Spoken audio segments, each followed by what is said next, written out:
Imagine waking up, brewing a coffee, and getting straight to work from your cozy home office, or splitting your work between a buzzing office space and your serene home sanctuary.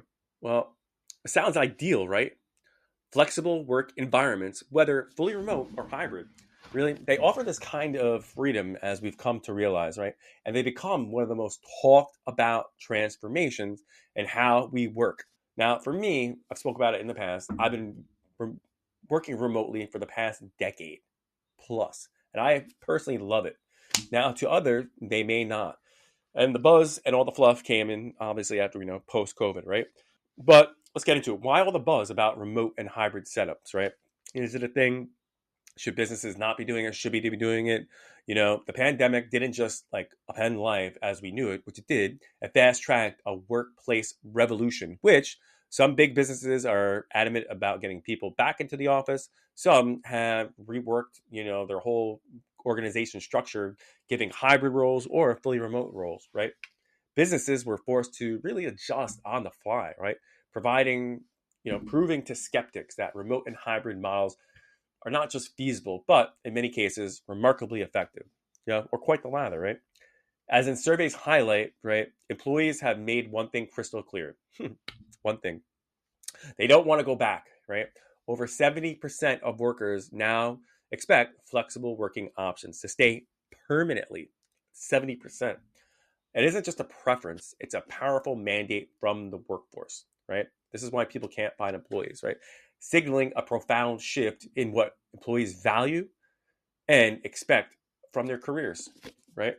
The appeal is obvious, isn't it? Imagine saying goodbye to soul crushing commutes, those hours lost in traffic or squeezed onto crowded public transport, right?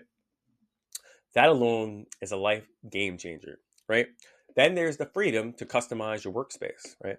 Whether that's on a sun-drenched balcony, right, with views that inspires you, or in a cozy, quiet corner of your living room designed for deep focus, or in your home office in your basement, right? The ability to structure your day around personal appointments, family needs, or simply the rhythm that makes you most productive is really a luxury many never thought was possible, right? But the perks extend far beyond, I think, convenience, right? Research really consistently shows this, that happier, less stressed employees perform better, right? Right? When people feel trusted, autonomous, right? And that their well-being is genuinely considered. That's important, right? Their engagement and output naturally increase tenfold, right? It's a powerful equation, right?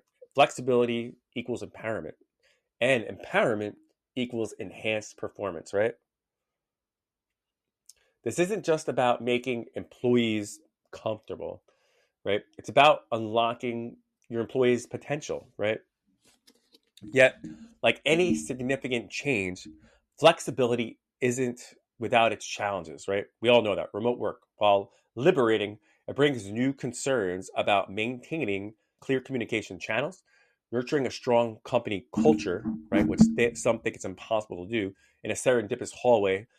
Conversations no longer exist, and ensuring productivity without constant oversight, right? These hybrid arrangements, often touted as the best of both worlds, can sometimes feel like a delicate balancing act, right? A tightrope walk between in office expectations and the freedoms of working from home. Managers and employees alike are navigating these blurry lines, right? Trying to really find a rhythm that serves just about anybody, right? But what's really abundantly clear is that the rise of the remote and hybrid work, it's just not a passing trend or, from COVID, post-COVID, right? A fleeting moment in workplace history. In my opinion, it's profound, irreversible shift that's redefining the very fabric of the modern workplace. People will disagree or agree. I don't care. That's what's beautiful about this podcast. Businesses that lean into these changes, that embrace this evolution with open minds and strategic intent, are really the ones that stand to thrive, right?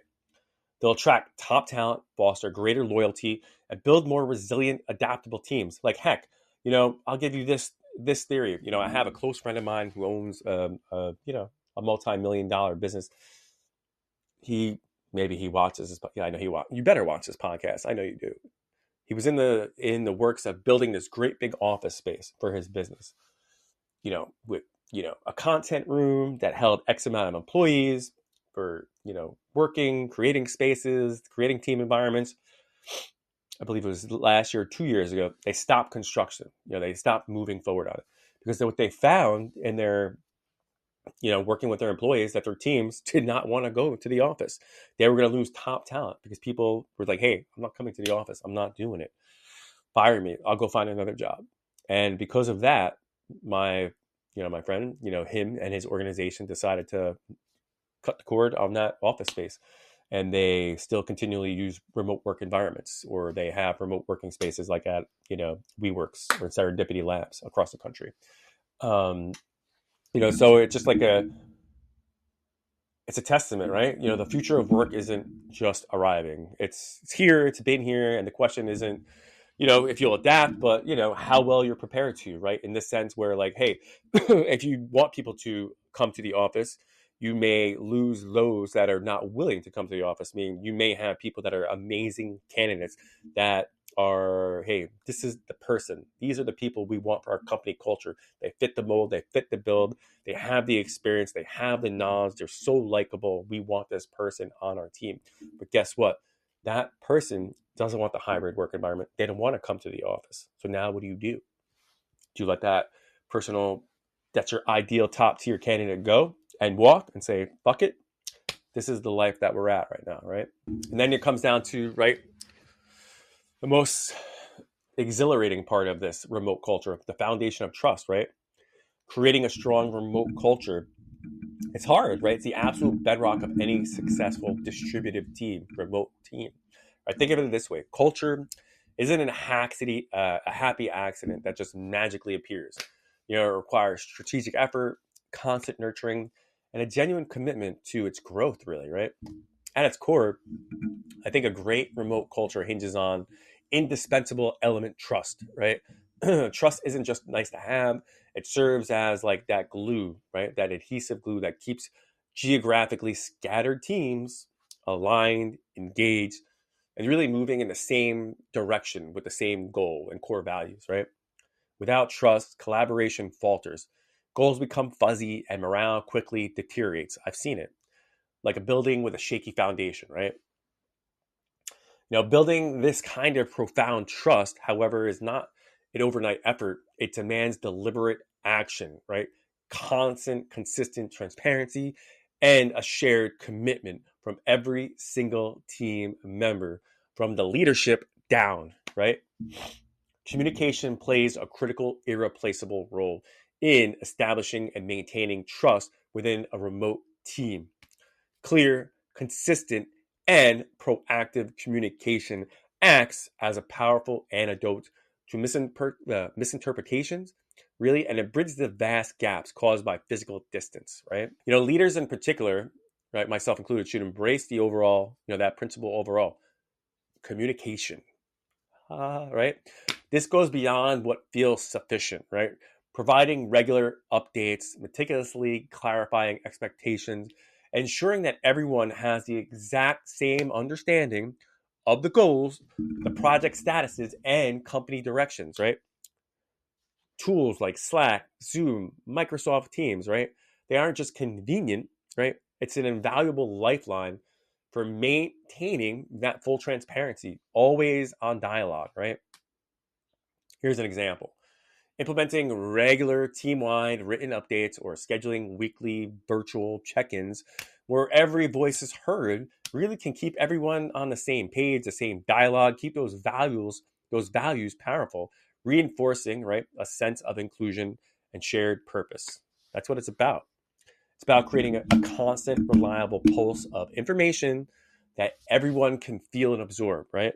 But beyond that, the necessary work, the related conversations, fostering informal interactions, equally key to really humanizing virtual relationship and strengthening team bonds, right? Think of it as cultivating the digital equivalent of water cooler chats, right? We all remember those water cooler chats. Go to get a cup of water, you're in the office, you see your colleague, you sit there, you bullshit, right?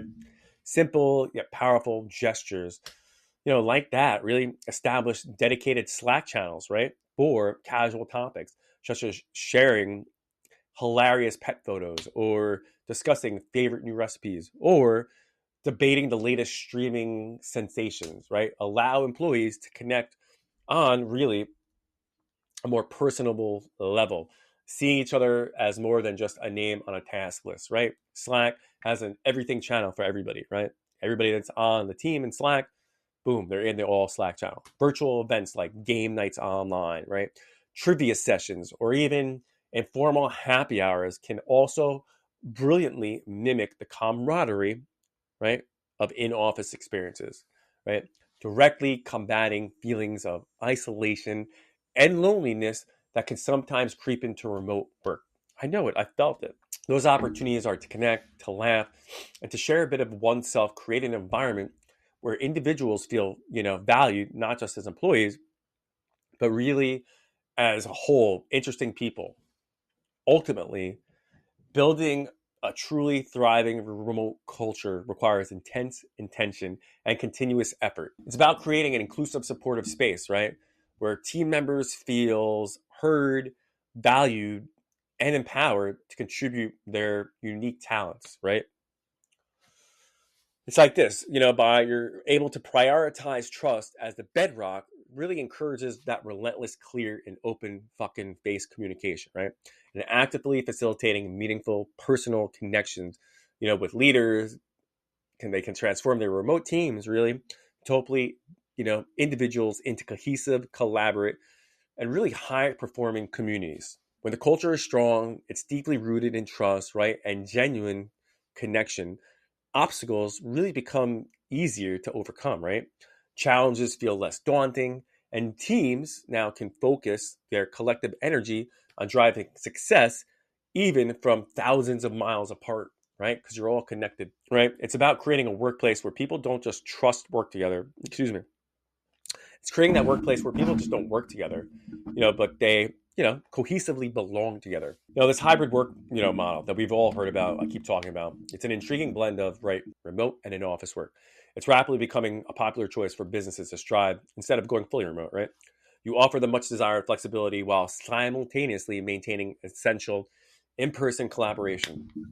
I mean, the hybrid role has been going on since like 2008, right? However, achieving an effective balance in a hybrid setup can often feel like you're walking on a tightrope, right? One wrong step and you risk losing that equilibrium, right? Without clear, well-defined guidelines, right? The hybrid model can quickly descend into chaos, right? Leaving employees confused, disengaged, and really just feeling disconnected, from both their colleagues and the company's mission, right? The undeniable key to success really lies in defining structured boundaries, creating crystal clear clarity for everyone, and ensuring that every single team member feels equally valued and included, really, regardless where they work or choose to work on a given day.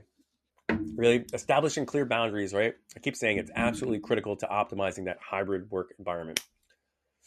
If you're a business leader, start by outlining the fundamentals, the who, the where, the when for your team, right? Do that. Define the position with roles. They genuinely benefit, right, from an on in office presence, and more importantly, when you are face to face, collaboration, right?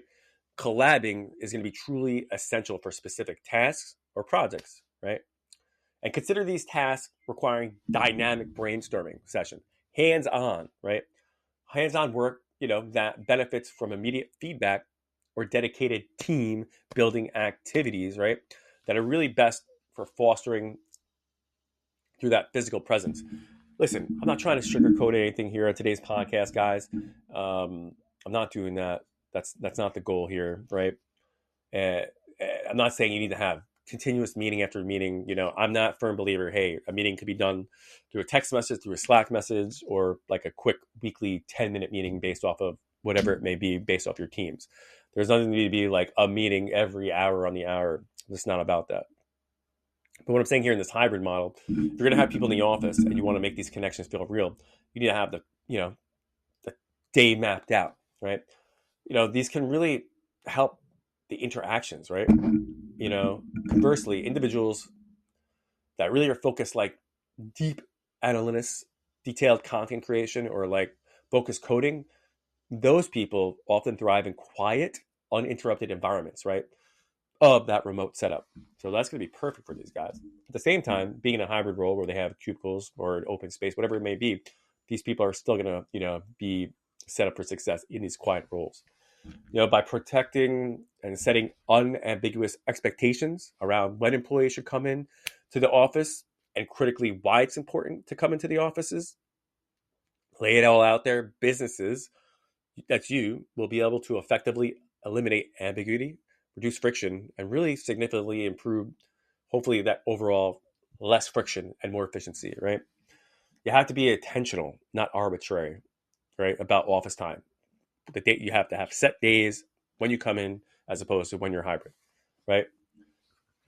You got to remain atop, unwavering, prioritize to prevent the persistent division often felt in these remote teams, right?